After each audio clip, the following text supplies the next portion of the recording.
നമസ്കാരം. സംസ്ഥാനത്ത് വൈദ്യുതി ചാർജ് വർധന ഈ സർക്കാരിന്റെ കാലത്ത് മൂന്നാമതും കൂട്ടിയതിനെതിരെ ശക്തമായ പ്രതിഷേധങ്ങൾ ഉയരുകയാണ്.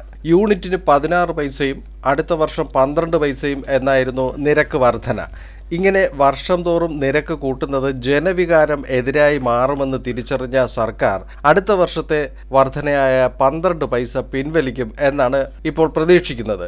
അടുത്ത വർഷത്തെ വർധന ഒഴിവാക്കുവാൻ ശ്രമിക്കുമെന്നും ഈ മാസം മുതൽ പകൽ നിരക്കിൽ യൂണിറ്റിന് 10 പൈസ കുറച്ചു നൽകുമെന്നും വൈദ്യുതി മന്ത്രി കെ കൃഷ്ണൻകുട്ടി അറിയിച്ചിരിക്കുകയാണ്. ഇപ്പോൾ വൈദ്യുതിയുടെ 70% പുറത്തുനിന്നും വാങ്ങുകയാണ്.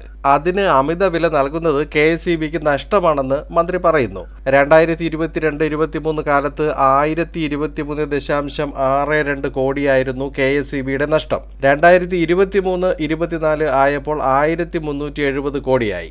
ഇതിനിടെ കൃഷി ആവശ്യത്തിനുള്ള വൈദ്യുതിയുടെ നിരക്ക് യൂണിറ്റിന് 5 പൈസ വർദ്ധിപ്പിച്ചത് സൗജന്യ വൈദ്യുതി പദ്ധതിയിൽ ഉൾപ്പെടാത്ത കർഷകരെയും ബാധിക്കും.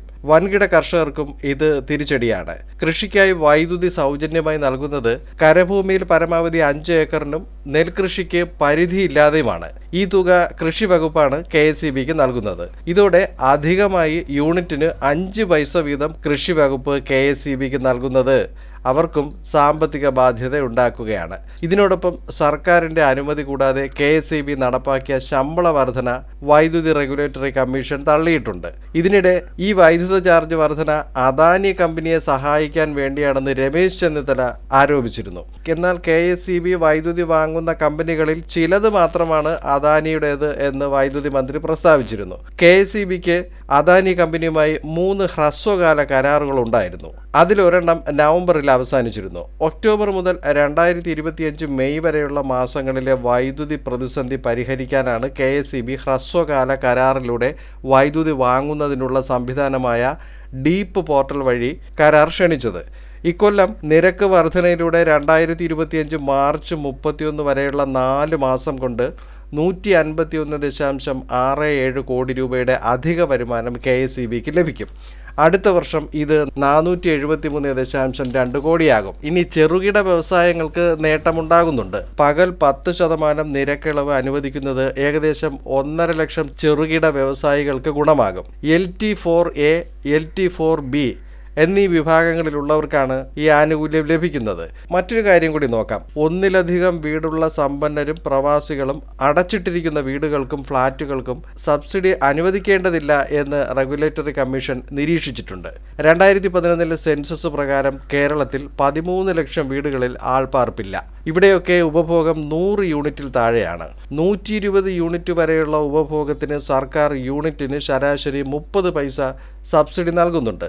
മൊത്തം 1 കോടി ഗാർഹിക കണക്ഷനുകളിൽ 25% ഇത്തരത്തിൽ കുറഞ്ഞ തോതിൽ വൈദ്യുതി ഉപയോഗിക്കുന്നവരാണ്.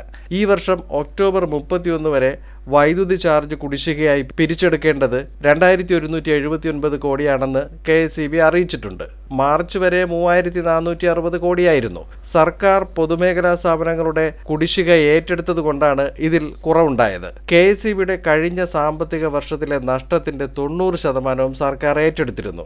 ഇതുമൂലം സർക്കാരിന് കൂടുതൽ വായ്പ എടുക്കുവാൻ കഴിയും. KSEBയുടെ നഷ്ടം ഏറ്റെടുത്താൽ ആഭ്യന്തര വരുമാനത്തിന്റെ 0.5% 6250 കോടി കൂടി സർക്കാരിന് ഈ വർഷം കൂടുതൽ കടമെടുക്കുവാനാകും. ഇപ്പോൾ വൈദ്യുതിക്ക് ഈ മാസം അധികം നൽകേണ്ടി വരുന്നത് യൂണിറ്റിന് 36 പൈസയാണ്. 19 പൈസ സർചാർജ് കൂടി ചേരുന്നതാണിത്. KSEB സ്വമേധയാ നിശ്ചയിച്ച 10 പൈസയും റെഗുലേറ്ററി കമ്മീഷൻ അനുവദിച്ച 9 പൈസയുമാണ് ഇപ്പോൾ സർചാർജ്. മൊത്തത്തിൽ വൈദ്യുതി നിരക്ക് വർധന വളരെ കുറവാണ് എന്നാണ് KSEBയുടെ വാദം. വീടുകൾക്ക് 3.56%, ചെറുകിട വ്യവസായങ്ങൾക്ക് 2.31%, വൻകിട വ്യവസായങ്ങൾക്ക് 1.20% മാത്രമാണ് കൂടിയിട്ടുള്ളത്.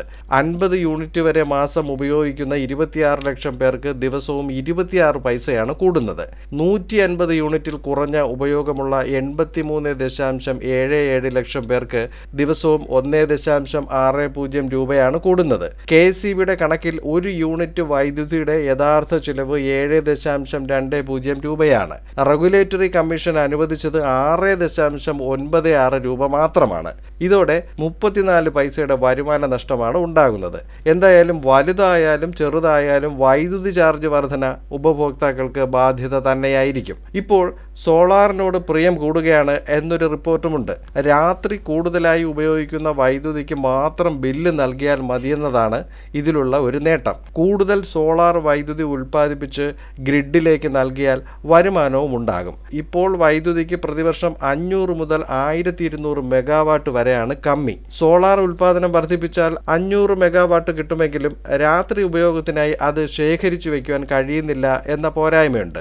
കഴിഞ്ഞ മാസം കേന്ദ്ര സർക്കാർ 135 കോടിയുടെ ബാറ്ററി സ്റ്റോറേജ് സഹായം നൽകിയിട്ടുണ്ട്. കൽക്കരി അലോട്ട്മെന്റ് ഉപയോഗിച്ച് കേരളത്തിന് പുറത്ത് താപനിലയങ്ങൾ സ്ഥാപിച്ച് 500 മെഗാവാട്ട് എത്തിക്കുമെന്നും പറയുന്നുണ്ട്.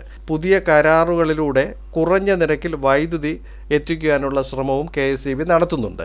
വൈദ്യുതി ചാർജും KSEB പദ്ധതികളുടെയും പുതിയ അപ്ഡേറ്റ് വാർത്തകൾ ലഭിക്കുമ്പോൾ ഈ ചാനലിൽ പുതിയ വീഡിയോകൾ പോസ്റ്റ് ചെയ്യുന്നതായിരിക്കും. ചാനൽ സബ്സ്ക്രൈബ് ചെയ്യുക, വീഡിയോയ്ക്ക് ലൈക്ക്, കമൻറ്റ്, ഷെയർ എന്നിവയൊക്കെ നൽകുക.